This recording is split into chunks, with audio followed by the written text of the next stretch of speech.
সুপ্রিয় দর্শক, ptvnewsbd.com সমৃদ্ধির পথে বাংলাদেশ শীর্ষক নিয়মিত আয়োজনে আপনাদেরকে স্বাগত জানাচ্ছি।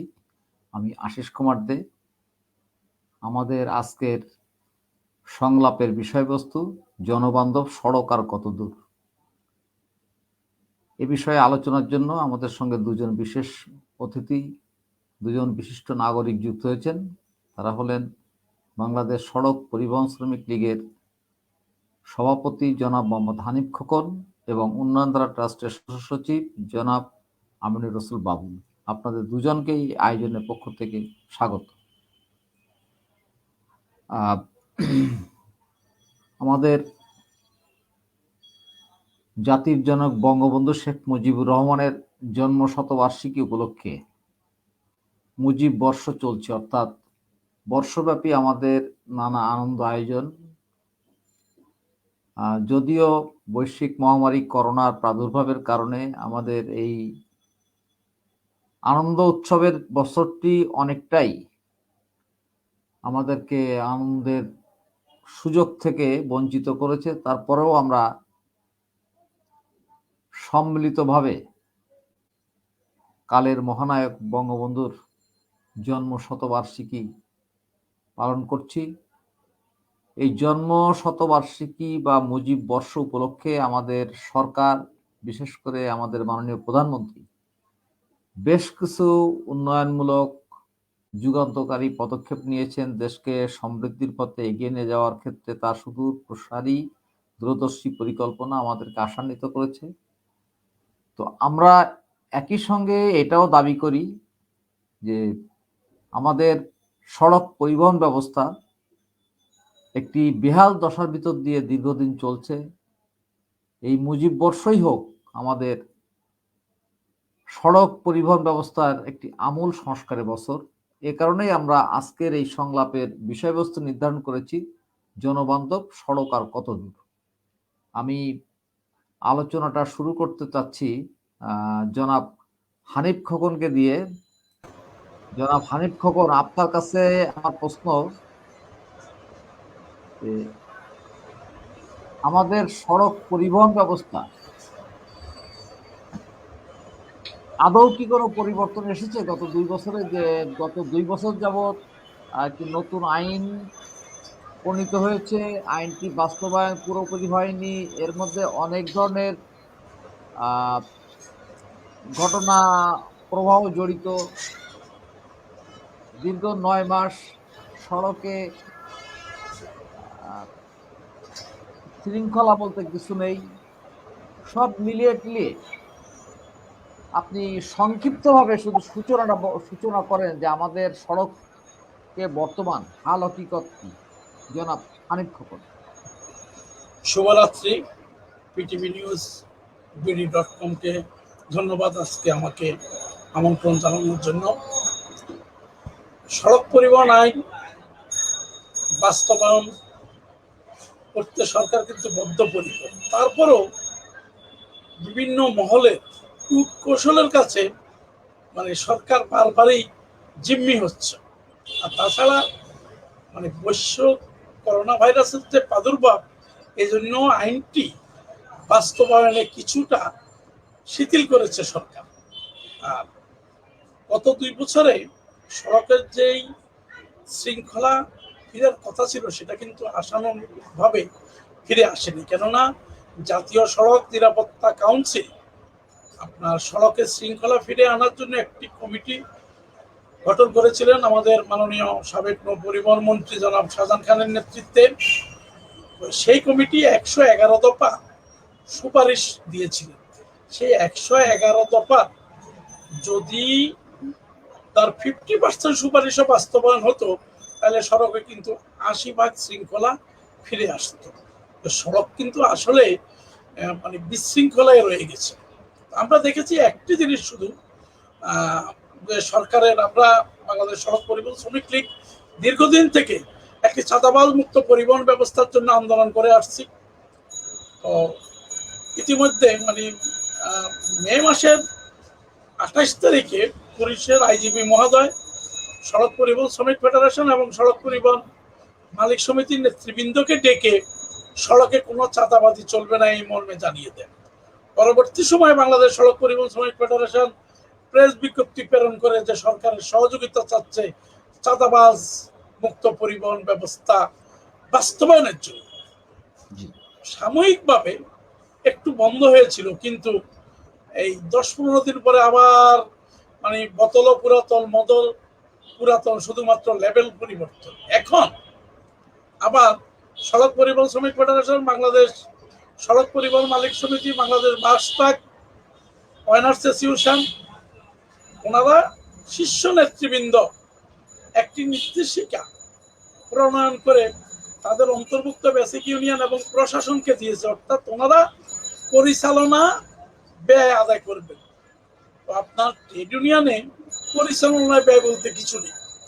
শ্রম আইনে আছে, আমি একটি সংগঠনের সদস্য হলে মাস শেষ সেই ইউনিয়নের কার্যালয়ে গিয়ে মাসিক চাঁদাটা পরিশোধ করব, সেটা 100 টাকা 150 টাকা এর উপরে না। সেইখানে ওনারা শ্রমিক সংগঠন 30 টাকা আদায় করবে। নির্দেশিকা বলা আছে কোনো মালিকের গাড়ি থেকে নেওয়া যাবে না। 30 টাকা আপনি যে আদায় করবেন, আমার চালক তো টিপ সিস্টেম খাটে, সেই 30 টাকা চালক থেকে যদি যায়, তো ওনারা উল্লেখ করছে যে সারাদিনে এক জায়গায় নিবি, কিন্তু চাঁদা তো সারাদিনে এক জায়গায় নেওয়া হয় না। ঢাকার থেকে চট্টগ্রাম যেতে 20 জায়গায় চাঁদা, তো 30 টাকা করে যদি 20 জায়গায় নেওয়া হয় তাহলে আপনার 600 টাকা। আমার চালক ঢাকা থেকে চট্টগ্রাম যেতে পাবে 500 টাকা, তাহলে এটা কি করে সম্ভব?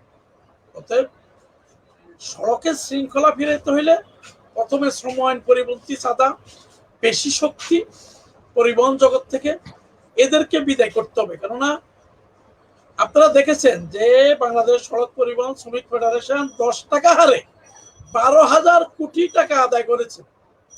বিভিন্ন ইলেকট্রিক এবং প্রিন্ট মিডিয়ার খবরে আমরা দেখেছি। কিন্তু করোনাকালীন সময়ে তারা কোনো শ্রমিকের পাশে আসেনি, এবং ইলেকট্রিক এবং প্রিন্ট মিডিয়াও তাদেরকে একাধিকবার ফোন করে মানে সংযোগ পায়নি, এবং তারা মুখ খুলতে রাজি ছিল না। সেই 12,000 কোটি টাকা শুধু ফেডারেশনের, এবং তাদের অন্তর্ভুক্ত বেসিক ইউনিয়ন যেটা, সেটা তো দাঁড়াবে 24,000 কোটি টাকা। তাইলে 36,000 কোটি টাকা যারা লুটপাট করলো, তারা স্বপদে বহাল থেকে সড়কে কি করে শৃঙ্খলা ফিরবে, সেটা আমার বোধগম্য নয়। ধন্যবাদ জনাব হানিফ খোকন, আমরা আপনার কাছে আবার আসব।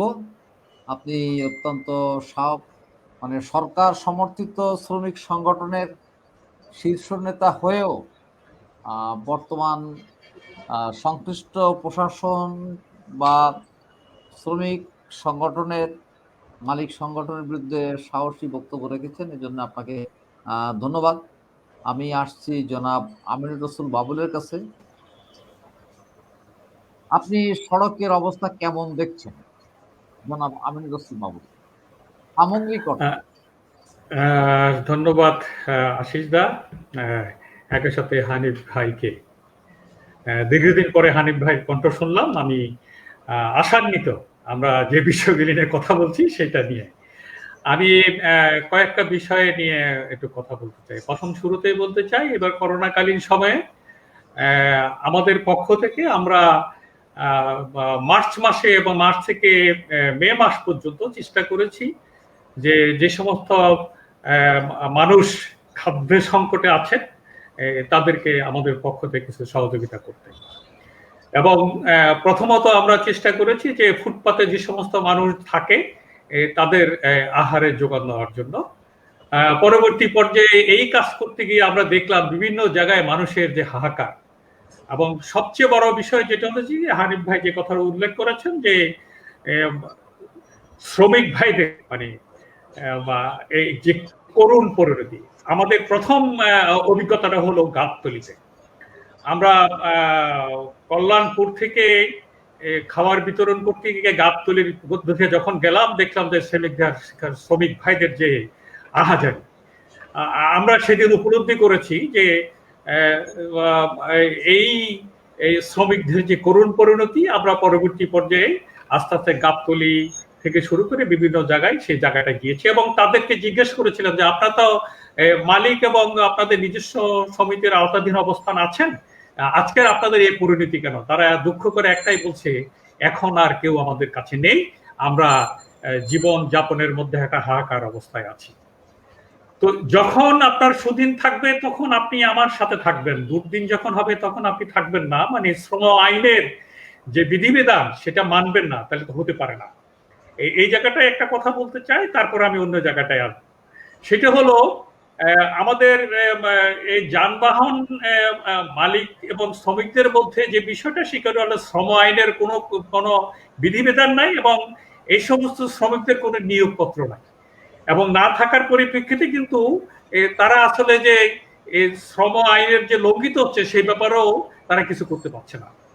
আমি এই জন্য হানিফ ভাইকে দৃষ্টি আকর্ষণ করব, আপনাদের আন্দোলন সংগ্রামের সাথে আমরাও সহযোগিতা করতে চাই, যে শ্রম আইনের সবচেয়ে বড় বিধান যে নিয়োগপত্র এবং তাদের কর্মঘণ্টা ঠিক করা, এই জায়গাগুলিতে আমাদের কাজ করা খুবই প্রয়োজন আছে। আমি মনে করি যে সড়কের আজকে যে অস্থিরতা, এই অস্থিরতাও এটাও একটা বড় কারণ।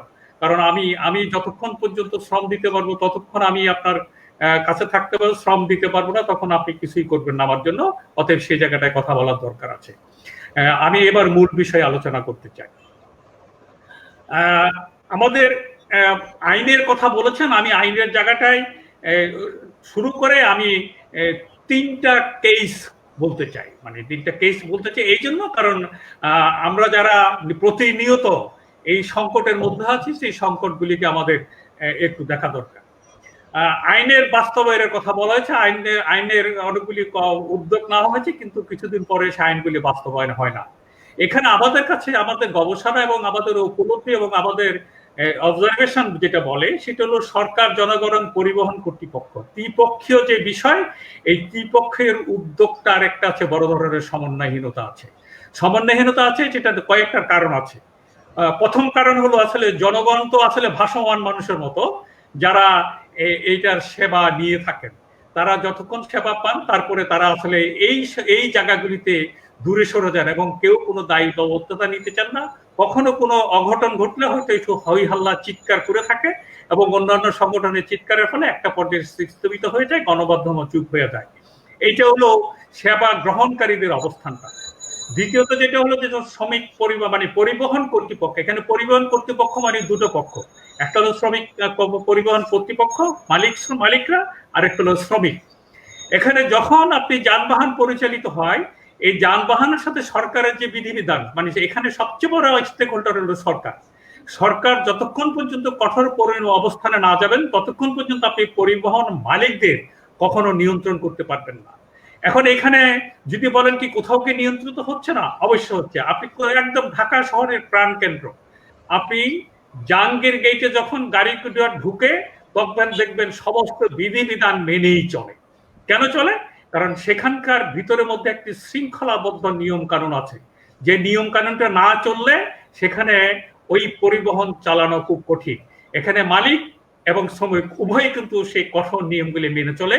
আপনি কখনো সেই ভিতরের মধ্যে নিয়ম লঙ্ঘিত হচ্ছে বলে কখনো দেখতে পাবেন না। এবং একই ব্যাপার দাঁড়াচ্ছে সেখানে যদি আপনি দেখেন যারা সেবা গ্রহণ করে থাকে, যারা কিন্তু সারিবদ্ধভাবে গাড়িতে ওঠেন এবং সারিবদ্ধভাবে গাড়ি থেকে নেমে আসেন, নিয়মগুলি মেনেই চলে। তাহলে আপনি যদি জাহাঙ্গীর গেটের ভিতরে সেনা এলাকাতে এই নিয়মগুলি মেনে চলতে পারেন, মানে কর্তৃপক্ষ, পরিবহন এবং পরিবহন শ্রমিক, সেই সাথে জনগণ, এই ত্রিপক্ষে যদি সেখানে আইনগুলি মেনে চলতে পারেন, তাহলে সেটা বাইরে হচ্ছে না কেন? এখানে দুটো কারণ আমার কাছে মনে হয়েছে। একটি কারণ হলো রাজনৈতিকরণ। সেটা হলো আমরা বলে থাকি যে মাইন্ডসেটটা যদি রাজনৈতিক কারণটা যদি মাইন্ডসেটে না হতে পারে, যেটার একটু আশার আলো আজকে দেখলাম হানিফ ভাই যে কথাগুলি বলেছেন, যে অনিয়ম অলঙ্ঘন যে বিষয়গুলি, যে দুর্নীতি এবং যে অরাজকতা শুরু হয়েছে, সেই বিষয়গুলি সোচ্চার হয়েছে। এটা বলে যে এটা রাজনীতির বিষয়, এবং রাজনৈতিক ভাবে উনি যদি এই মুখ্য ভূমিকাটা পালন করেন, তাহলে কিন্তু প্রত্যেকে যদি এই জিনিসগুলি বলে থাকি, তাহলে কিন্তু আমরা একটা সমাধানের পথে যেতে পারবো। এখন বাংলাদেশে যেটা দাঁড়িয়েছে সেটা হলো যুগ যুগ ধরে কিন্তু যখনই যে সরকার আসে তাদের পৃষ্ঠপোষকতায় কিন্তু পরিবহন মালিক এবং এখানকার অন্যরা কিন্তু একটু সুযোগ সুবিধাগুলি নিয়ে থাকেন এবং নেন বলেই কিন্তু এখানে অরাজকতার সৃষ্টি হয় এবং সে কিছু মানতে চান না। এখন আমি আসবো এই জায়গাটা দিয়ে, আমি সংক্ষিপ্ত কয়েকটা কেসের কথা বলতে চাই। এক, প্যাসেঞ্জার, আপনি দেখবেন একটি গাড়ি যাচ্ছে, হাত তুলছে, কিন্তু গাড়ি কিন্তু নির্ধারিত স্থানে দাঁড়াবে, সারিবদ্ধভাবে মানুষ উঠবে, সারিবদ্ধভাবে নামবে না। গাড়িটা আসবে, গাড়ির ড্রাইভার গাড়িটা দাঁড় করাবে, কিন্তু গাড়িটা এমন ভাবে দাঁড় করাবে আড়াআড়ি ভাবে পুরো সড়কটা যেন একটা অরক্ষিত অবস্থায় শুরু হয়ে যাবে। এই যে শৃঙ্খলাবোধ, এই শৃঙ্খলাবোধটা কিন্তু আমাদের কোথাও দেখবেন না। এটা দেখবেন যে গাড়ির ড্রাইভার এবং তার অ্যাসিস্ট্যান্ট দুজনের মধ্যে এক ধরনের মানসিকতা গ্রো করেছে, যে মানসিকতা তারা কখনো নিয়ম শৃঙ্খলার মধ্যে আসতে চান না, কোনো নিয়ম নীতি তোয়াক্কা করতে চান না। সেই সাথে কিন্তু প্যাসেঞ্জারের একই অবস্থা, হই হুল্লার করে উঠতে থাকবে, হই হুল্লার করে নামতে থাকবে। এটা হলো আমাদের যেখানে নির্ধারিত স্থানে গাড়িগুলি দাঁড়াবে সেখানকার পজিশন।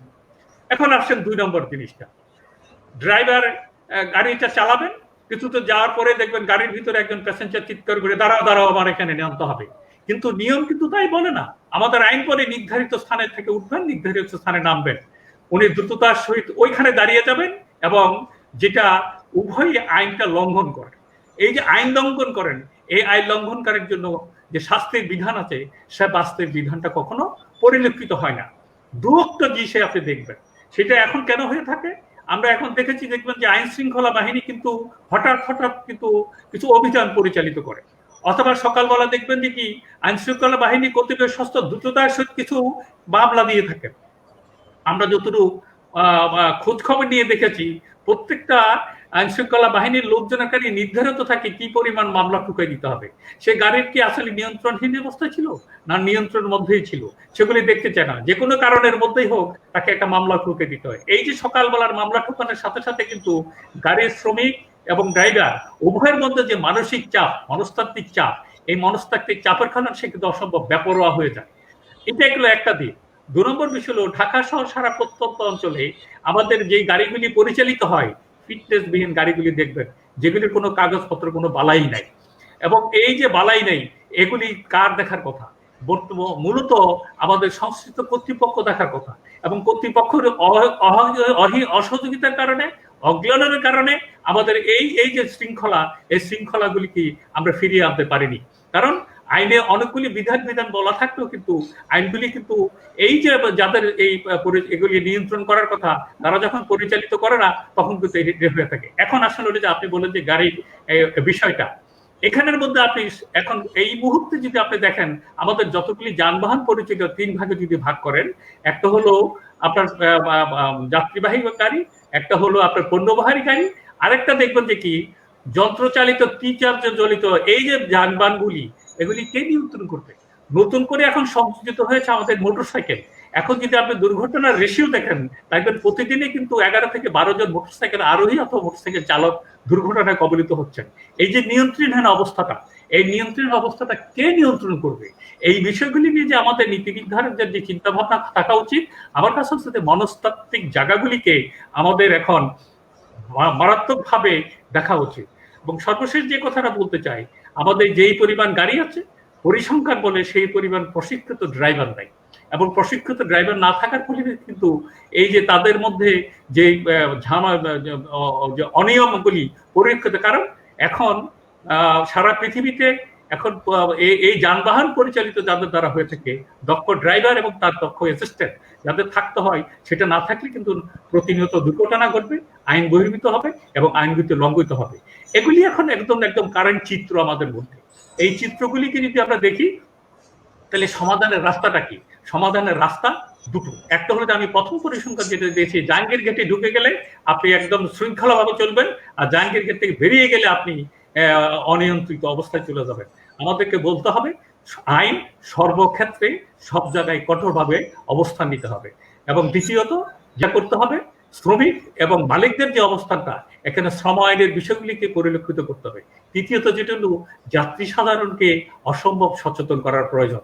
আপনি যদি এখনকার কথা বলেন, সরকার কঠোরভাবে কিন্তু একটা নিয়ন্ত্রণ করার চেষ্টা করতেছে, সেটা হতে এই করোনাকালীন সময়কে প্রত্যেককে মাস্ক করতে হবে। আমি আজকে সারাদিন এই জনবান্ধব স্মরণের কত দূর, এই বিষয়টা আলোচনা করার জন্য কতগুলি জিনিস করার চেষ্টা করেছি। সকালবেলায় আমি পরিস্থান একটা গাড়িতে উঠলাম, গাড়ির জিনিস অ্যাসিস্ট্যান্ট, তার মুখে কোনো মাস্ক নাই, ড্রাইভারের নাই, প্রতিটা স্টেশন থেকে যতগুলি লোক আসছেন তার মধ্যে এক দুজনের মুখের মধ্যে মারছেন আর কারণে আমার সাথে যিনি বসলেন তাকে বলবেন মাস্কটা করেন না কেন, দেশে তো কোনো রোগ নাই।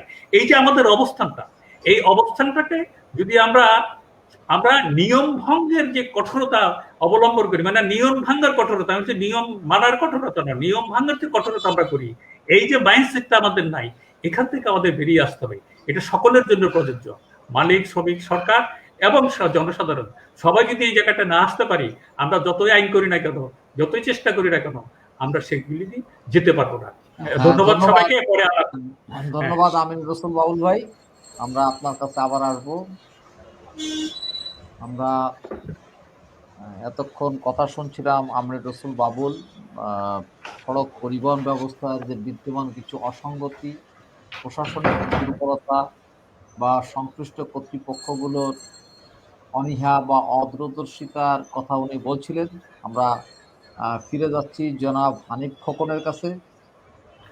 হানিফ ভাই, আপনি কি বড় শ্রমিক সংগঠন, পরিবহন শ্রমিক সংগঠনের শীর্ষ নেতা, 64 জেলা ব্যাপী আপনাদের কার্যক্রম বিস্তৃত।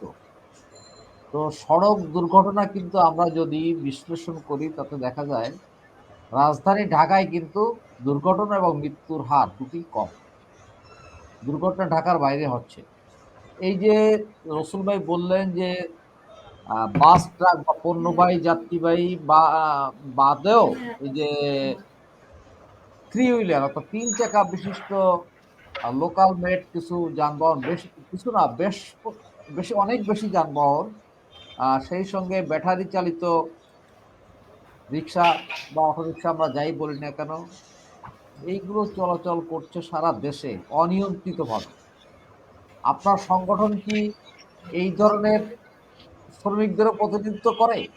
যদি করে থাকে তাহলে আপনারা তাদেরকে নিয়ম নীতি মেনে, সরকারি নির্দেশনা মেনে এ ধরনের 3 চাকা বিশিষ্ট যানবাহন চলাচল বন্ধ করছেন না কেন? আর যদি ওই সমস্ত যানবাহনের শ্রমিকরা আপনাদের সংগঠনের সদস্য না হয়ে থাকেন, সেই ক্ষেত্রে এর বিরুদ্ধে আপনাদের ভূমিকাটা কি হবে, জনাব মোহাম্মদ হানিফ খোকন?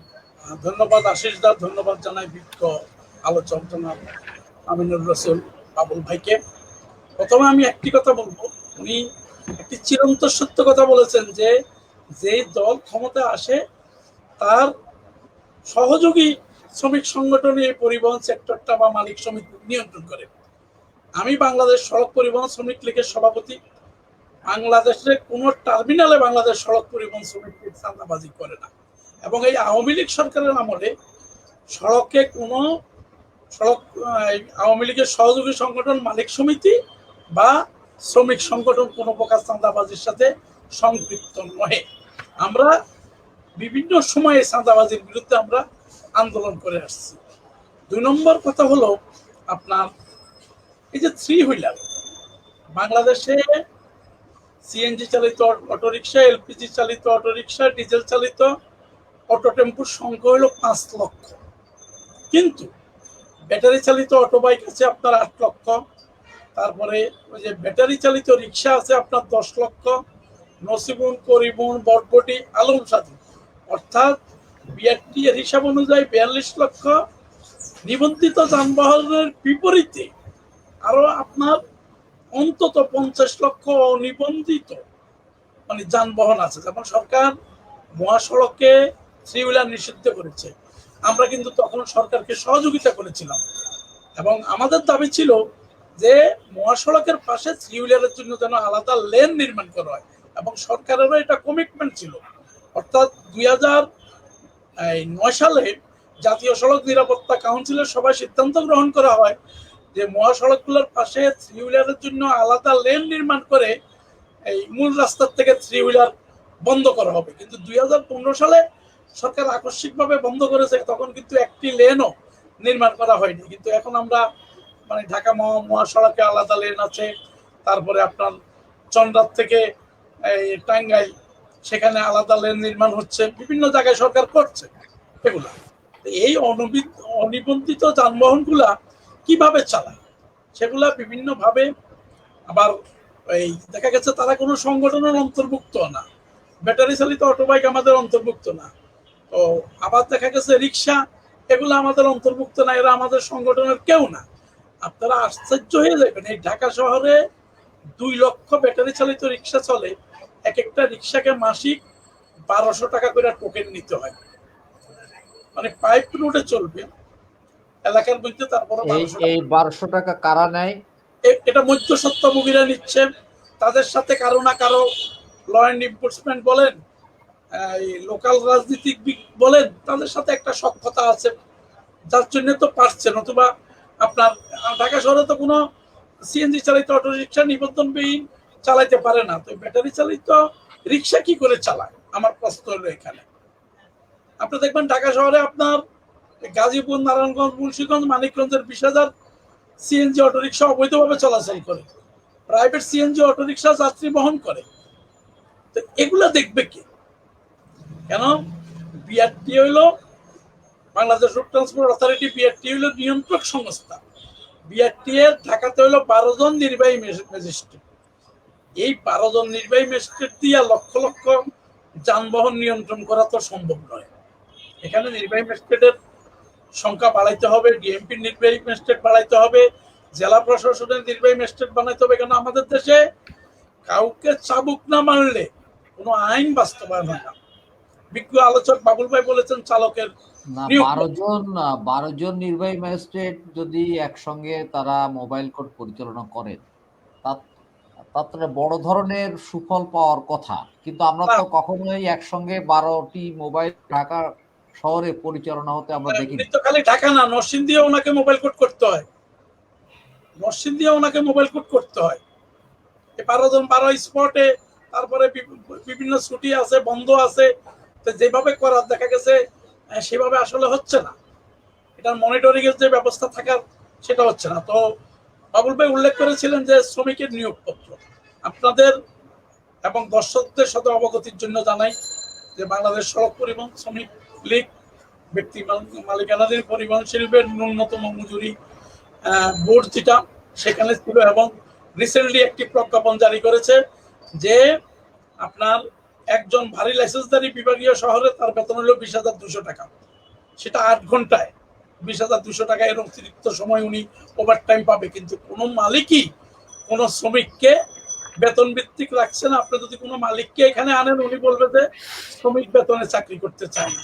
তাইলে শ্রমিক যদি বেতনে চাকরি করতে না চায়, আপনার গাড়ির যখন নিবন্ধন করান, আপনি তো একটা শ্রমিকের নিয়োগপত্র দিতে হয়, সে ফাইলে জমা দেন, সেটা আপনি দেন কেন? এই যখন এই প্রজ্ঞাপনটা হয়, বিভিন্ন পত্রিকার থেকে খন্দকার নেতুল্লাহ সাহেবের কাছে জানতে চেয়েছিল যে এটা কতটুকু বাস্তবায়ন করা সম্ভব। সাহেব বলেছিলেন যে করোনাকালীন সময় আমাদের দুটো সম্ভব না। তো প্রশ্ন যে এগুলা তো সরকারকে দেখতে হবে, আমি নিয়োগপত্র বলে চিৎকার দিলে হবে না।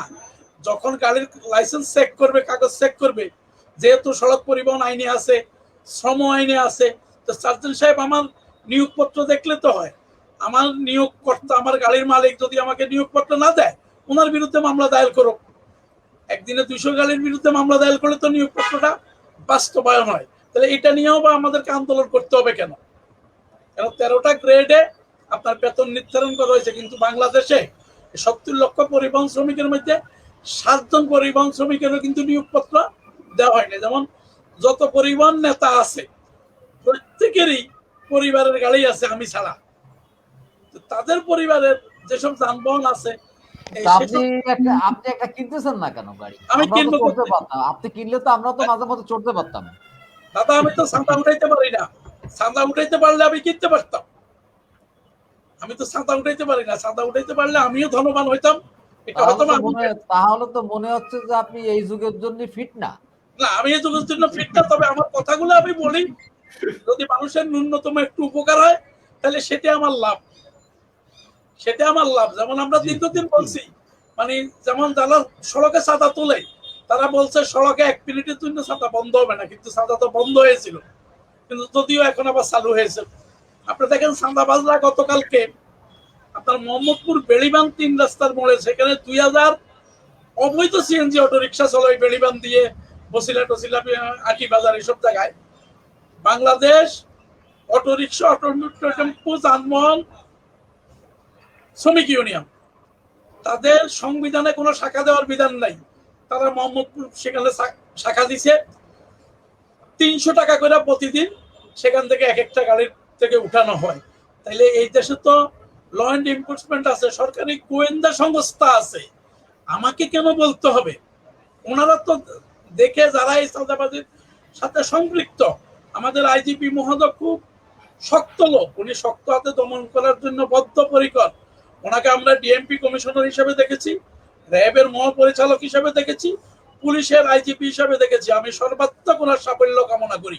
আমি আশা করি পরিবহন সেক্টরের শ্রম আইন পরিপন্থী চাঁদাবাজির সাথে যারা সম্পৃক্ত তাদের বিরুদ্ধে উনি যত উপযুক্ত ব্যবস্থা গ্রহণ করবেন।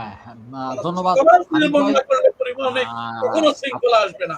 ধন্যবাদ হানিফ ভাই, আপনার কাছে আরো একবার আসবো আশা করছি। আমি যাচ্ছি জনাব আমিনুর রসুল বাবুল ভাইয়ের কাছে। রসুল ভাই, সম্প্রতি ঢাকা দক্ষিণ সিটি কর্পোরেশনের মাননীয় মেয়র এই যে ঢাকা শহরে রাজধানীতে যানবাহন চলাচলের ক্ষেত্রে একটি উদ্যোগ নিয়েছেন এবং ঘোষণা দিয়েছেন যে নির্দিষ্ট সংখ্যক কোম্পানির অধীনে নির্দিষ্ট সংখ্যক রুটে এই বাস চলাচল করবে। এই বিষয়টিকে আপনি একজন সামাজিক আন্দোলনের কর্মী হিসেবে, একজন গণমাধ্যম বিষয়ক পর্যবেক্ষক বা গবেষক হিসেবে কিভাবে দেখছেন জনাব আমিনুর রসুল বাবু? দাদা ধন্যবাদ আপনাকে। আমি আবারও আমি আপনার বক্তব্যের আগে আরেকটু যোগ করে নিচ্ছি। ইতিমধ্যে বুয়েট শিক্ষক সমিতির সম্মানিত সভাপতি অধ্যাপক ডক্টর তারেক আলী তিনি একটি মন্তব্য করেছেন, একই সড়কে বিভিন্ন গতির বিভিন্ন ধরনের যানবাহন চলাচল করছে, রাজধানীর সড়কে ধারণ ক্ষমতার চেয়ে অনেক বেশি যানবাহন চলছে, পাবলিক ট্রান্সপোর্টের মান এবং সেবা বাড়াতে না পারলে যানবাহনের সংখ্যা, বিশেষ করে প্রাইভেট গাড়ির সংখ্যা নিয়ন্ত্রণে আনা কষ্টসাধ্য ব্যাপার। তারেক আলী ভাইয়ের বক্তব্য সাথে একমত পোষণ করি। এখানে আমি আলোচনা করতে চেয়েছিলাম, আপনি সম্প্রতি সিটি কর্পোরেশন, দক্ষিণ সিটি কর্পোরেশনের উদ্যোগের কথা বলেছেন। আমরা এখন থেকে 6 বছর আগে, সম্ভবত এখন থেকে 6 বছর আগে ঢাকা উত্তরের মেয়র আমাদের আনিসুল হক ভাইয়ের একটা উদ্যোগের কথা আমরা সবাই জানি, এবং সেই উদ্যোগটাকে উনি অনেকের সাথে অনেক মত বিনিময় করেছেন, পরামর্শ নিয়েছেন কিভাবে শৃঙ্খলা ফিরিয়ে আনা যেতে পারে এবং একটি কোম্পানির আন্ডারে কিভাবে বাস পরিচালিত হতে পারে। এবং এই ব্যাপারে উনি একটা গাইডলাইনে তৈরি করেছিলেন এবং উনি স্বপ্ন দেখেছিলেন যে ওনার স্থায়ীকালীন সবে হয়তো এর সমস্যার সমাধান করতে পারবেন। এবং ওনার সাহসী ভূমিকায় কিন্তু একসময় দেখেছেন যে অবৈধ অনেক স্ট্যান্ড তুলে দিতে পেরেছিল। তো ওনার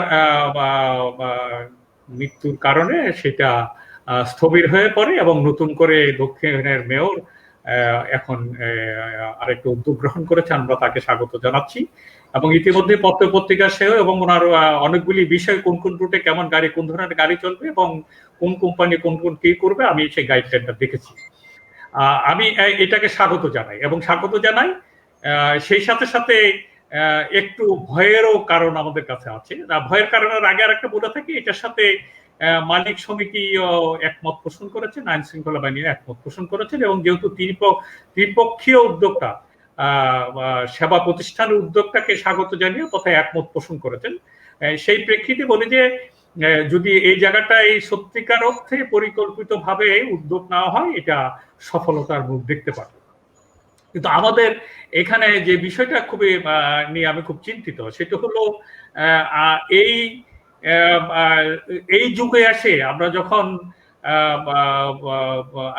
আমরা ইয়েগুলি দেখি, আমাদের সিগন্যাল বাতিগুলি দেখি, তখন আমার কাছে হঠাৎ করে এক ধরনের ভয়ের কারণ হয়ে দাঁড়ায় থাকে।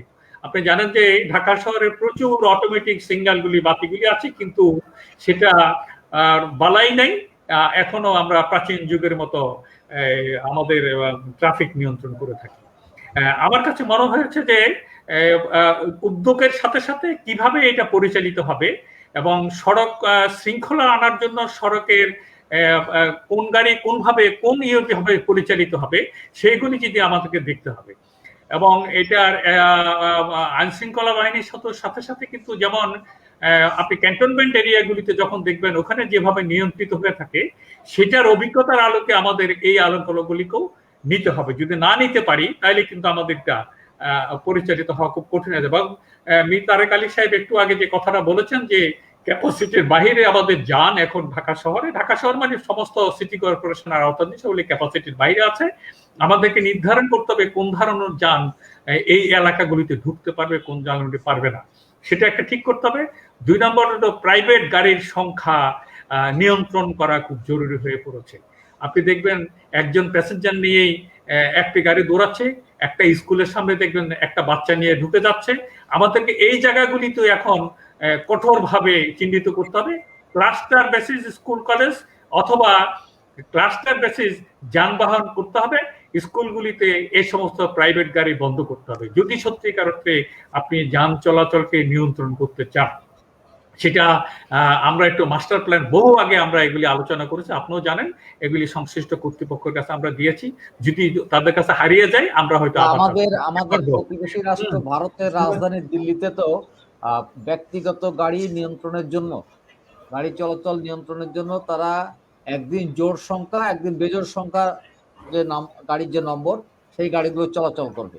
তো আমাদের দেশেও একবার কোনো একটি অরাজনৈতিক সংগঠন এমনই একটি দাবি তুলেছিল যে একদিন জোড় সংখ্যার গাড়ি একদিন বেজোড় সংখ্যার গাড়ি, অর্থাৎ গাড়ির নম্বর চলবে।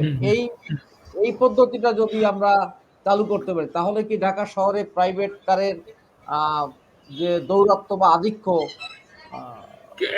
আপনি যেটা বলছেন আধিক্য না, মানে কিছুটা সংকট থেকে আমরা বেরিয়ে আসতে পারবো, কিছুটা আমি মনে করি কিছুটা বেরিয়ে আসতে পারবো। কারণ আমাদের আপনি দেখবেন যে ঢাকা শহরে অনেক বিত্তবান ব্যক্তিরা আছেন, তাদের জনসংখ্যার হারের চেয়ে গাড়ি হলো আরো বেশি। আমাদেরকে এইটাও একটু চিহ্নিত করতে হবে যে আমি গাড়ির সংখ্যা কত রাখতে পারবো, এগুলিও আমাদের দরকার আছে। আমি আবারও বলবো যে দিল্লিতে যেটা করেছে, দিল্লির পক্ষে সেটা সম্ভব হয়েছে। সেখানকার ওই যে বললাম যে রাজনীতির মাইন্ডসেটের সেটা যদি করতে পারে, দিল্লির এখন যারা সরকার আছেন তারা কিন্তু এটা কঠোরভাবে আইন শৃঙ্খলা বাহিনীতে বাস্তবায়ন করতে পেরেছে, আমরা কিন্তু সেটা পারিনি। আমি আবার বলবো যে আমাদেরকে এই জায়গাটা যদি করতে হয় তাকে ট্রাফিক সিগন্যাল থেকে শুরু করে আধুনিকায়ন করতে হবে। 2 নম্বর রাস্তার দ্রুত যান চলা কত কিলোমিটারে চলতে পারবে, কোন যান কিভাবে কাকে ওভারটেক করতে পারবে কারবে না, প্রাইভেট গাড়িগুলিকে আলাদা লেন করে ফেলতে হবে। এবং এগুলি যদি করতে পারি তাহলে ঢাকা শহর যে সমস্যা আমি মনে করি যে আমরা কিছু সমাধান করতে পারবো। কিন্তু দক্ষিণ সিটি কর্পোরেশনের উদ্যোগটাকে সবাই মাথায় নিয়ে মালিক এবং সরকারের এই জায়গাটাই বড় ধরনের কাজ করার বিষয় আছে বলে আমরা মনে করি। এবং সেটা যদি করতে পারি অন্তত ঢাকা শহরের এই সমস্যার যদি সমাধান হয় তাহলে আমরা মেট্রোপলিটন সকল সিটিগুলিতে করতে পারবো। আর একটা হানিফ ভাই একটা কথা বলেছেন যে আমাদের হাইওয়ে গুলির যে করুণ পরিণতি, এখানে যেহেতু বলা হয়েছে যে আলাদা লেনের এই 3 চাকার গাড়ি অথবা ফ্রি হুইল গাড়িগুলি চলবে এবং লোকাল সার্ভিসগুলি চলবে, সেটা যদি কঠোরভাবে যদি নিয়ন্ত্রণ করতে না পারি তাহলে কিন্তু আপনি হাইওয়ে কখনো নিয়ন্ত্রণ করতে পারবেন না, এটা একটা বিষয়। আরেকটা বিষয় হলো এখন অনেকগুলি জায়গাতে আপনার হাট বাজারকে অ্যাভয়েড করে আমাদের রাস্তা গিয়েছে, কিন্তু কোথায় কোথাও দেখা গেছে আবার হাইওয়ের পাশে কিন্তু আবার বাজারেও বসা শুরু করেছে। এইটাও আমাদের মাথায় এখন নিতে হবে। আর আমি আরেকটা জিনিস বলবো, সেটা হলো আমাদের মাননীয় প্রধানমন্ত্রী কদিন আগে বলছেন যে আমাদের ড্রাইভার এবং ড্রাইভার পরিচালিত যারা থাকবেন তাদের কিছু দূর গিয়ে তাদেরকে বিশ্রাম, তাদেরকে একটু করার, এইটার বিধানটাকেও আমাদের মালিক সমিতির মাথায় একটু ঢুকাতে হবে। যদি না ঢুকানো যায় তাহলে কিন্তু এই যে আমাদের শ্রমিক ভাইদের যে অবস্থা, যেটা হানিফ ভাই বলেছেন, এইটাও আমাদের জন্য খুব বেদনাদায়ক। আমরা যারা গাড়িতে মাঝে মাঝে দূরপাল্লার গাড়িতে চলি, আমরা তো গাড়িতে উঠে ঘুম দিই, কিন্তু আমাদের ড্রাইভাররা ঘরে কখনো ঘুমান না। 100-150-200 কিলোমিটার যাওয়ার পরে কোথাও হয়তো একটু বিশ্রাম নেয়, তাও কি বিশ্রাম কি দ্রুততার সহিত অ্যাসিস্ট্যান্ট গাড়ি পরিষ্কার করে একটু খেতে যান, তারপরে একটু চাটা খেয়ে আবার তারা গাড়িতে উঠে। এইখানে কত কিলোমিটার পরিচালিত হওয়ার পরে আমি একটা উদাহরণ দিতে পারি। আমি মেকোয়া থেকে সেনজেন গিয়েছিলাম, সেখানে দেখেছি মহিলারা ড্রাইভার, কিন্তু একটা গাড়িতে আমি 4 জন ড্রাইভার দেখেছি। একজন ড্রাইভার গাড়ি চালাচ্ছেন, 3 জন ঘুমাচ্ছেন। 100 কিলোমিটার যাওয়ার পরে সে বন্ধ করে নিয়ে সরে গেছেন, আরেকজন মহিলা গাড়ি চালাচ্ছেন। এই যে নিয়ন্ত্রণ, এই যে বিধিবিধান, এই বিধিবিধানগুলি আমাদের দেশেও খুব প্রযোজ্য, কারণ আমাদের শ্রমিকদের উপরে মারাত্মকভাবে এই মানসিক যন্ত্রণা দেওয়া হয়। এই মানসিক যন্ত্রণার একটা কারণ আরেকটা হলো যেটা হানিফ ভাই বলেছেন, যে মালিকরা এখন পর্যন্ত শ্রম আইনের বিধানটা মানছেন না, নিয়োগপত্র দিচ্ছেন না, বেতন ভাতা ঠিক করছেন না। এগুলিও খুবই প্রয়োজন, কারণ এটা যদি না করতে পারি আসলে আমরা সত্যিকার অর্থে যে স্বপ্ন দেখি এই স্বপ্ন আমরা বাস্তবায়ন করতে পারবো না। ধন্যবাদ জনাব আমির রসুল বাবুল। আমি হানিফ খোকনের কাছে জানতে চাই যে ঢাকা দক্ষিণ সিটি কর্পোরেশনের মাননীয় মেয়র আরো একটি পদক্ষেপ নিয়েছেন, এবং শুধু পদক্ষেপ নিয়েছেন না, কার্যক্রম শুরু করেছেন যে কর্পোরেশন এলাকায় কোনো ধরনের ব্যাটারি চালিত অটোরিকশা থাকবে না। এর বিরুদ্ধে তিনি অভিযান শুরু করেছেন। ব্যাটারি চালিত অটোরিকশা, ব্যাটারি চালিত কোনোটাই উনি রাখতে চান না বা এর বিরুদ্ধে অভিযান করছেন। মেয়র মহোদয়ের এই উদ্যোগকে আপনি কিভাবে দেখছেন জনাব হানিফ খোকন? আমি মেয়র মহোদয়ের উদ্যোগকে স্বাগতম জানাই। শুধু ব্যাটারি চালিত রিক্সা না, এই যেসব অবৈধ যানবাহন আছে ঢাকা মহানগরীতে, এই সিএনজি চালিত অটো রিক্সা, তারা তো যানজট করে। তারপরে আপনার কিছু লেগুনা আছে, মানে যেগুলার কোনো ফিটনেস নাই, এগুলা সবগুলাকেই অপসারণ করলে একটি নির্ভেজাল, মানে নির্ভেজাল তো করা যাবে না সব। আপনি দেখবেন যে সব গাড়ির একটা সিলিং আছে, সব গাড়ি নগরীগুলো, কিন্তু প্রাইভেট কারে কোনো সিলিং নেই। এখন একজনের মানুষ মনে করতেছে আমাদের দেশে যে আমি যদি প্রাইভেট কার কিনি তাহলে আমি নির্দিষ্ট সময় পৌঁছে যেতে পারবো, কিন্তু যানজটের যে অবস্থা, মানে দেখা গেছে উত্তরার থেকে যেতে সময়টা 3.5 ঘন্টা সময় লাগে। তো যদি মেট্রো রেলটা চালু হয়ে যায়, মানুষ কিন্তু প্রাইভেট কার, উত্তরার লোক মতিঝিল প্রাইভেট কার নিয়ে আসবে না, এটা আমার ধারণা। কারণ আমাদের দেশে তো পাবলিক ট্রান্সপোর্টের আসলে কিন্তু অভাব, মানে জনসাধারণ অনুযায়ী পাবলিক ট্রান্সপোর্টের অভাব। তো এই সমস্যাগুলো কিন্তু কিছুটা হলেও কমবে। এখন ঢাকার 2 সিটিতে অর্থাৎ রাজধানীতে পাবলিক ট্রান্সপোর্টের সংখ্যা কত, অর্থাৎ যাত্রীবাহী বাস কতগুলো বাস চলাচল করে? যাত্রীবাহী বাস আছে আপনার 5,500 ঢাকা মহানগরীতে। তারপরে হিউম্যান হলার আছে আপনার 5,000। তারপরে এই 5,500 যাত্রীবাহী বাস কি চলাচল করে? কিন্তু মালিক সমিতিগুলো তো অস্বীকার করে, তারা বলে যে তাদের বাসের সংখ্যা কম। এই বাস চলাচল করে না। দেখা গেছে আপনার 30% গাড়ি বিভিন্ন কারণে বন্ধ থাকে, বিভিন্ন কারণে, যান্ত্রিক গোলযোগ বা দুর্ঘটনা কবলিত। কেন ঢাকা শহরে 2-1টা কোম্পানি ব্যতীত, যেমন গ্রিন ঢাকা, ঢাকার চাকা, এই এরকম 2-4টা কোম্পানি ছাড়া সব গাড়িগুলোই কিন্তু আসলে লক্ষ্যচক্কর। এই লক্ষ্যচক্কর গুলাকে আপনার রং তুলি দিয়ে আর্ট করে কিছুদিন চালাচ্ছে। এই আপনার অবস্থা। যখনই কোম্পানিতে তো ভালো গাড়িগুলো আসবে এবং সেখানে যদি কোনো স্বেচ্ছাচারিতা না হয়, যদি কোনো ক্রাইম না হয়, তাইলে কিন্তু এটা, এই উদ্যোগটা কিন্তু সফল হবে, এই উদ্যোগটা। আর যদি ক্রাইম হয় তাহলে তার উদ্যোগ সফল হবে না।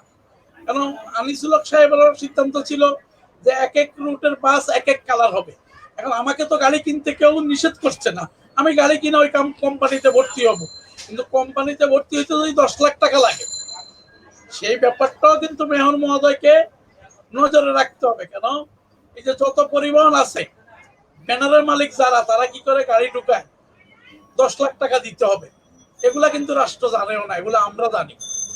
রাষ্ট্র কিন্তু অনেক খবর রাখার কথা না। এখন আমি তো গাড়ি কিনে বসে আছি, আগে আমি জানতাম না যে কেন 10 লাখ টাকা দিতে হবে, আমার ব্যানারে চালাইতে 10 লাখ টাকা দিতে হবে, এই রোডে ঢুকতে হলে এত জায়গায় ডোনেশন দিতে হবে। এইসব স্বেচ্ছাচারিতা গুলো যেন না থাকে, কারণ সবকিছুই তো দিন শেষে কিন্তু এদেশের জনগণের উপর পড়ে। আর আপনার চালক যেটা, আমাদের মাননীয় প্রধানমন্ত্রী যে কথা বলেছিলেন যে একটা গাড়িতে যেন ডবল চালক থাকে, উনি নির্দেশনাও দিয়েছিলেন। তো এখন দেখা গেছে, আমি একটা উদাহরণ দিচ্ছি আপনাকে, আজকে দিন 20 আগে আমি সাতক্ষীরা যাব, তো গাবতলীর থেকে 9:45 গাড়ি, সেই গাড়ি আসলো 10:30টায়, অর্থাৎ আগের দিন রাত্র 8টা বাজে সাতক্ষীরার থেকে গাড়িটা ছেড়ে আসছে। আসার পরে 10:30টায় তখন গাবতলী আসলো, এই আসার পরে গাড়িটা পরিষ্কার করানোর সুযোগ পায় না, আবার যাত্রী উঠাইয়া ওই ড্রাইভারই এই গাড়িটা নিয়ে সাতক্ষীরার উদ্দেশ্যে রওনা হলো। অর্থাৎ মানে সে কিন্তু 16 ঘন্টা ডিউটি করে চলে আসছে, আবার সাতক্ষীরা যেতে তার লাগবে 12 ঘন্টা। তাইলে একটা লোক এই 28 ঘন্টা যদি স্টিয়ারিং এ থাকে, সে তো মানুষ থাকে না আসলে। তো মালিকদের অতিরিক্ত মুনাফা যেটা আমি দেখি টেলিভিশনে আসা, যেমন আপনার শ্যামলী পরিবারের মালিক রমেশ চন্দ্র ঘোষ, উনি বলে যে আমার চালকদেরকে আমি মসজিদে পাঠাই নামাজ পড়ার জন্য, যারা হিন্দু আছে তাদেরকে মন্দিরে নিয়ে যায় প্রার্থনা করার জন্য। আরে বাবা, আপনি কখন নেন প্রার্থনা করার জন্য? আপনার গাড়ি তো আইসা মানে ঘুরে যা, ওই চালকটা গাড়ি হেল্পার পরিষ্কার করবে, সেই সময়টাই নেই। আর সড়কের শৃঙ্খলা ফিরিয়ে হইলে প্রশিক্ষিত চালকের কোনো বিকল্প নেই, কেন চালক প্রশিক্ষিত হইতে হবে। এখন চালক প্রশিক্ষিত কখন হবে? চালকের আতুর ঘর হলো বিআরটিএ। একটা লোক যখন একটা শিক্ষানিবিশ লাইসেন্স করে, সে মানে 3 মাস পরে পরীক্ষা দিয়ে সে ড্রাইভিং লাইসেন্সের জন্য পরীক্ষা দিবে। অন্তত তার 2 মাসের একটা বেসিক ট্রেনিং এর বন্দোবস্ত করতে হবে, এবং সেটা করবে কে? রাষ্ট্র। তাকে টিএডিএ দিতে হবে। কেন? রাষ্ট্রের তো দায়িত্ব আছে মানুষকে প্রশিক্ষিত করার। একটা লোক সরকারি চাকরিতে প্রবেশ করলে তাকে একটা বেসিক ট্রেনিং করানো হয়। একজন যখন মানে 52 জন 55 জন যাত্রীর জীবন একটা শ্রমিকের উপর, তো সরকার তো দেশের স্বার্থে, মানুষের জানমালের নিরাপত্তার স্বার্থে এদেরকে প্রশিক্ষণ করাতে পারে। যে তুমি যখন লার্নার করবে 2 মাস তোমাকে প্রশিক্ষণ নিতে হবে, এবং সেই প্রশিক্ষণ সার্টিফিকেটটা আপনার পরীক্ষা দেওয়ার সময় প্রদর্শন করতে হবে যে আমি প্রশিক্ষণ নিয়ে আসছি। তাইলে কিন্তু শ্রমিক প্রশিক্ষিত হবে। নতুবা কেউ মানে গাড়ি চালাইতে চালাইতে প্রশিক্ষিত হয়, কেমন প্রশিক্ষিত হয়? আপনারা তো দেখেন রাস্তার মধ্যে ওভারটেকিং এর অবস্থা। যেমন হাসপাতালের সামনে অন বাজারও নিষেধ। আমি দেখি মানে কিছুদিন আগে এক মানে গ্রামে গেলাম, আমি হাসপাতালের পাশের বাড়িতে আমি অবস্থান করতেছিলাম। মানে সারা দিন রাত্র হাসপাতালের সামনে আসলে যেন ড্রাইভারদের আপনার হর্ন বাজানোর একটা প্রতিযোগিতা চলে আসে। এখন এই চালকের তো অনেক কিছুর অভাব, সে তো অনেক কিছু বুঝে না। আমাদের সংগঠন আমরা বিভিন্ন ভাবে প্রতি মাসে 50 জন 100 জন লোককে 3 দিনের করে আমরা একটা ট্রেনিং করাই। কেন? আমাদের কোনো স্পন্সর নাই, আমাদের কোনো ফাইন্যান্সার নাই। আমরা আমাদের সেন্ট্রাল নেতৃবৃন্দ, আমি চাঁদা দিই সংগঠনের মাসে 3000 টাকা। আমি সভাপতি হিসেবে আমার সংগঠনকে আমি চাঁদা দিই। এরকম আমাদের সেন্ট্রাল কমিটির মানে নেতাদের চাঁদা দিয়ে অফিস ভাড়া দিই, সংগঠনের কর্মসূচি করি। তো যারা এই সেক্টর থেকে কোটি কোটি টাকা মানে হাতিয়ে নেয়, যেমন আমরা কিন্তু 30 টাকার হিসাব করেছি। আপনারা তো জানেন একটা টার্মিনাল থেকে 1200 টাকা নিত একটা গাড়িতে, আমরা কিন্তু হিসাবটা করেছি 30 টাকার। এতে 36,000 কোটি টাকা আসে, মানে 15 বছরে 30 টাকা করে, 30 টাকা করে, কিন্তু নিয়েছে 1200 টাকা। এটা তো দেখতে হবে। আমি মাননীয় প্রধানমন্ত্রী, মাননীয় স্বরাষ্ট্রমন্ত্রীকে বিনীতভাবে আহ্বান জানাচ্ছি, এই পরিবহন সেক্টরে যারা চাঁদাবাজি করে রাতারাতি ধন সম্পদের পাহাড় গলেছে, তাদের এবং তাদের পরিবার পরিজনের সম্পত্তির হিসাব যেন নেওয়া হয়। আমি সহ যত পরিবহন শ্রমিক নেতা আছে, কেন হিসাব দিতে তো অসুবিধা নেই। আমার জানা মতো আপনি আবার কি হিসাব দেবেন? আপনার তো একটা গাড়িই নেই, গাড়ি কিনতে পারলেন না একটা। আমার হিসাবে তো নিতে হবে। আমার বোনের নামে যদি করে থাকি, আমার ছেলের নামে যদি করে থাকি, সেটা তো গভর্নমেন্টকে দেখতে হবে। আমি এখানে এসে সুন্দর সুন্দর কথা বলবো, আর আমিও তো দুর্বৃত্ত হইতে পারি। সেটা সার্টিফিকেট, আমি যদি ভালো লোক হই গভর্নমেন্ট আমাকে সার্টিফিকেট দিতে হবে যে এই নেতা ভালো, আর যে খারাপ তাকে গভর্নমেন্ট পানিশমেন্ট দেখ। এটি আমাদের কাম্য। কেননা এই সড়ক পরিবহন আইনটা, এর মধ্যে অনেক ভালো দিক আছে, কিন্তু পরিবহন শ্রমিকদেরকে কেউ ভালো দিকগুলো তুলে ধরে না। পরিবহন শ্রমিকদের কাছে যারা এই আইনটা পাশ করেছে, কমিটিতে যারা ছিল, তারাই চালকদেরকে আইনটা পাশ করার আগে, এই আইনটা যখন আইন মন্ত্রণালয়ে ব্যাটিং এ যায়, তারা কোনো কথা বলে নাই। এই আইনটা যখন সংসদীয় কমিটিতে যায়, তারা কোনো কথা বলে নাই। সংসদে যেদিন পাশ হয়েছে সেদিন তারা ওয়াক আউট করে নাই।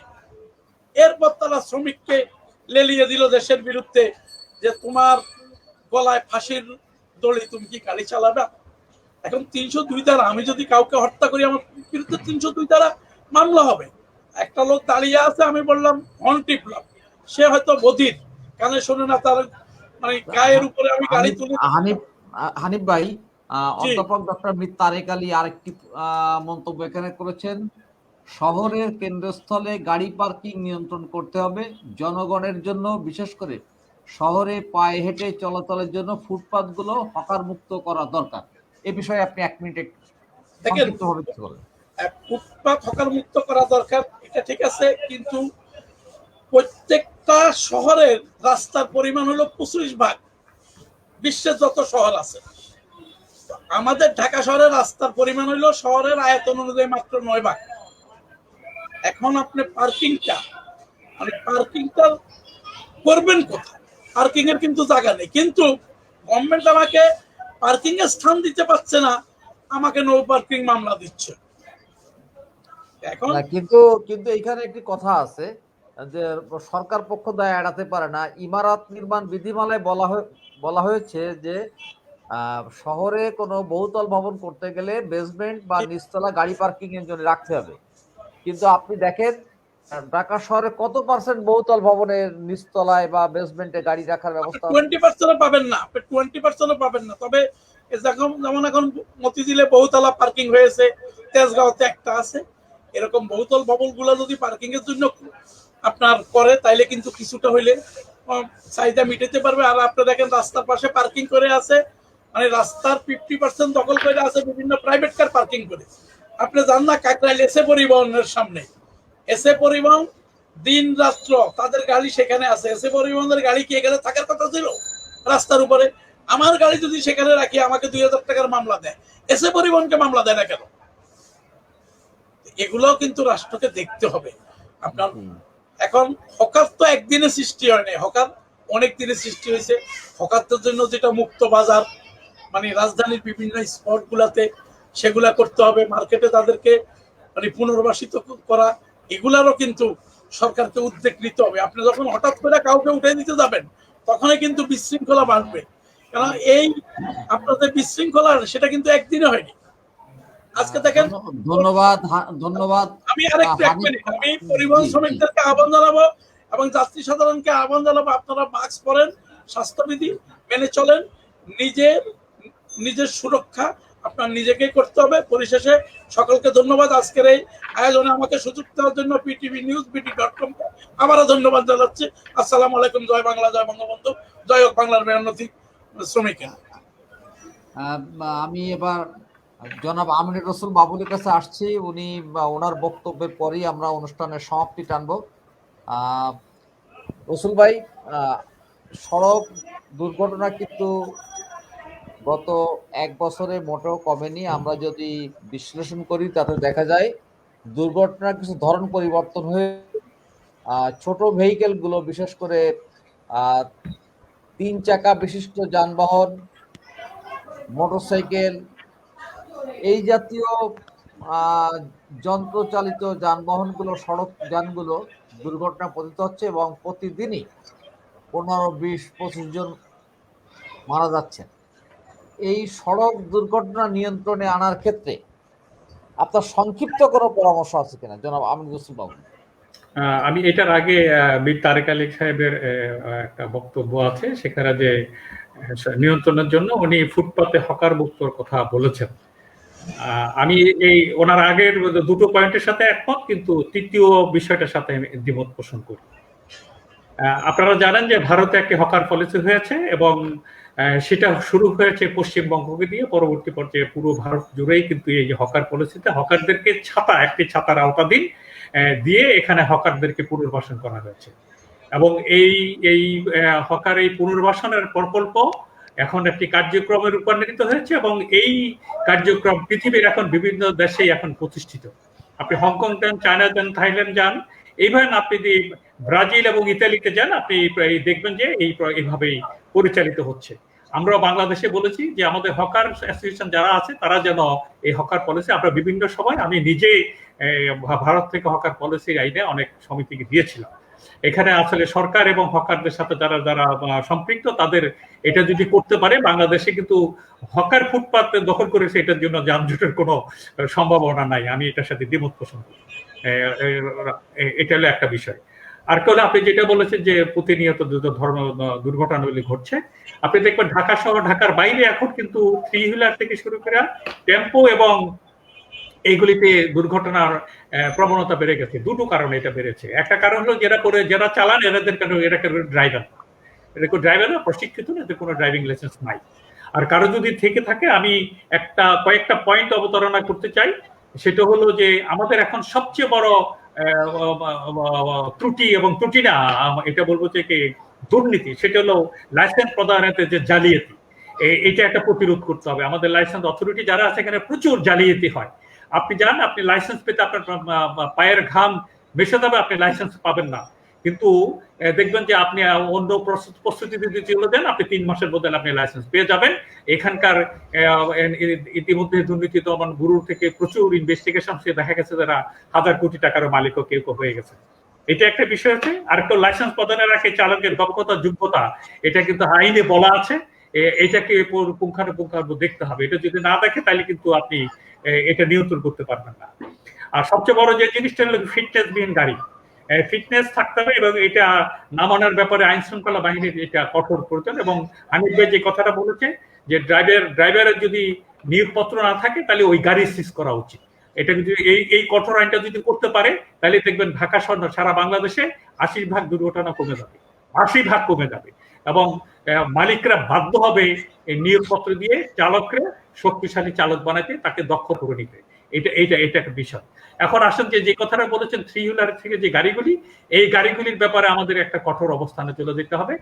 যারা পরিচালিত করেন তাদের দক্ষতা নিয়ে বিবেচনা করতে হবে, তাদের ড্রাইভিং লাইসেন্স থাকতে হবে, এবং অ্যাডোলেসেন্ট যে শিশুরা এই গাড়িগুলি চালায় এখান থেকে তাদের সরিয়ে আনতে হবে। কারণ বাংলাদেশের মতো জীবন জীবিকার কারণে আপনি দেখবেন 3 হুইলার যে সমস্ত গাড়িগুলি চালায় এবং টেম্পোগুলি চালায়, তার অ্যাসিস্ট্যান্টের 90% হলো শিশু যারা অ্যাসিস্ট্যান্ট হিসাবে থাকে। এবং যখনই একটু অ্যাডোলেসেন্ট হয় সেই গাড়ি চালানো শুরু করে। টেম্পু, অটো টেম্পুর চালকদেরও তো একটি বড় অংশ মাইনর বলে মনে হয়। হ্যাঁ, একদম বড়। এই বিষয়গুলিকে আমাদেরকে যদি কঠোরভাবে হস্তক্ষেপ না করা হয়, আমরা আমার মনে হয় যে আপনি নিয়ন্ত্রণ করতে পারবেন। আমাদেরকে এই জায়গাটা দেখতে হবে। এই দেখার আগে হানিফ ভাই একটা কথা বলছেন, রসুল ভাই, আরেকটি বিষয় আছে। আমাদের দেশে বিপুল সংখ্যক মোটরসাইকেলের কিন্তু চালকের লাইসেন্স নাই। বিআরটি এর হিসাব অনুযায়ী যে পরিমাণ মোটরসাইকেলের রেজিস্ট্রেশন দেওয়া হয়েছে বা রেজিস্ট্রেশন তারা পেয়েছে, চালকের ড্রাইভিং লাইসেন্সধারী চালকের সংখ্যা সে তুলনায় অনেক কম। আপনি ঢাকা শহর, চট্টগ্রাম শহর ছাড়া আপনি যে কোনো শহরে কিংবা উপশহরে কিংবা গ্রামে গিয়ে দেখবেন 80% লোকের ড্রাইভিং লাইসেন্স নাই। 80% লোকের ড্রাইভিং লাইসেন্স নাই। আমি সম্প্রতি একটা জায়গায় গিয়েছিলাম, সেখানে আমাকে মোটরসাইকেলে উঠার আগে আমি জিজ্ঞেস করছি আপনার কি ড্রাইভিং লাইসেন্স আছে? সে বলল আমাদের লাগে না। আমি সে গাড়িতে উঠিনি, কারণ এরা একজন লাইসেন্সবিহীন লোকের গাড়িতে আমার উঠা ঠিক হবে না বলে আমি গন্তব্যস্থলে হেঁটেই যেতে হয়েছে আমাকে। এছাড়া আমার কোনো উপায় ছিল না, কারণ আমি নিজেই যদি আইন ভঙ্গ করি তাহলে আরেকজনকে প্রশ্রয় দেব। আমি সেটা নিয়ে মেনে চলি। এবং ঢাকা শহরে যে প্রাইভেট যান যেগুলি লেখা থাকে, এই 3 হুইলার গাড়িতে আমি কখনো উঠি না। আমি মনে করি আমি একটা অন্যায় কাজ করি। আমি চেষ্টা করি সবসময় যাদের ড্রাইভিং লাইসেন্স আছে, সত্যিকার অর্থে রোড পারমিশন আছে, এরকম গাড়িতে উঠার। যেমন আজকেও আমি উত্তরা থেকে আসার সময় আমি যে সিএনজিতে উঠেছি, সেই সিএনজিটা ড্রাইভারকে জিজ্ঞেস করতে আপনার লাইসেন্স আছে কিনা? জি আছে স্যার। আমি দেখান। উনি দেখালেন, আমি দেখলাম ওনার আছে। উনি রিনিউয়াল করেছেন 2000 সালে, 20 সালে, এই সেই বছরে রিনিউয়াল করেছেন। তারপরে বলছে আপনার গাড়ির কাগজপত্র ঠিক আছে, সে দেখানোর পর আমি উঠেছি। এইটা প্রত্যেকটা নাগরিকের সেবা নেওয়ার আগে যাচাই করা উচিত। যদি করি তাহলে দেখবেন যে এখানেও এক ধরনের অ্যাওয়ারনেস সৃষ্টি হবে। কারণ জনগণ যদি সত্যিকার সেবা নেওয়ার আগে তার নিজের নিরাপত্তার জন্য এগুলি দেখতে পারে, তাহলে কিন্তু আমরা অনেক কিছু করতে পারবো। এখানে শুধু আইন শৃঙ্খলা বাহিনী নয়, জনগণেরও একটা দায়িত্ববোধ আছে, আইন শৃঙ্খলা বাহিনীর দায়িত্ববোধ আছে, পরিবহন মালিকের একটা দায়িত্ববোধ আছে, সর্বোপরি রাষ্ট্রের একটা দায়িত্ব আছে। জি, ধন্যবাদ জনাব আমিনুর রসুল বাবুল। ধন্যবাদ মোহাম্মদ হানিফ খোকন, দীর্ঘক্ষণ আমাদের সঙ্গে যুক্ত থেকে দর্শকদের বিভিন্ন গুরুত্বপূর্ণ তথ্যপত্র দেওয়ার জন্য। সুপ্রিয় দর্শক, এতক্ষণ আপনারা শুনছিলেন ptvnewsbd.com সমৃদ্ধির পথে বাংলাদেশ শীর্ষক নিয়মিত সংলাপের। আজকে আমাদের বিষয়বস্তু ছিল জনবান্ধব সড়ক আর কত দূর। তো আমরা প্রত্যেকেই চাই আমাদের সড়ক জনবান্ধব হোক, দুর্ঘটনা ঝুঁকিমুক্ত হোক। আমরা সড়কে যেমন প্রাণহানি চাই না, তেমনি সড়ক পরিবহন ব্যবস্থার সঙ্গে সংশ্লিষ্ট শ্রমজীবী মানুষ অর্থাৎ পরিবহন শ্রমিক এবং কর্মচারী তাদের জীবনমানের নিশ্চয়তার লক্ষ্যে মাননীয় প্রধানমন্ত্রী প্রতিশ্রুত বা মাননীয় প্রধানমন্ত্রীর নির্দেশনাগুলো যথাযথভাবে মালিকপক্ষ বাস্তবায়ন করবে এবং সেগুলো কঠোরভাবে মনিটরিং করবে বিআরটিএ সহ সংশ্লিষ্ট সকল কর্তৃপক্ষ। একই সঙ্গে দুর্ঘটনা বিরোধী একটি গণজাগরণ সৃষ্টি করতে হবে যাতে করে অকালে আর সড়কে প্রাণ না ঝরে। আমরা সবাই চাই দুর্ঘটনার ঝুঁকিমুক্ত একটি জনবান্ধব সড়ক। আমরা সড়কে আর কখনোই মৃত্যু মিছিল দেখতে চাই না। সুপ্রিয় দর্শক, আগামীতে দেখা হবে অন্য কোনো বিষয় নিয়ে ঠিক একই সময়ে। শুভরাত্রি, ভালো থাকুন। শুভরাত্রি। ও দাদা।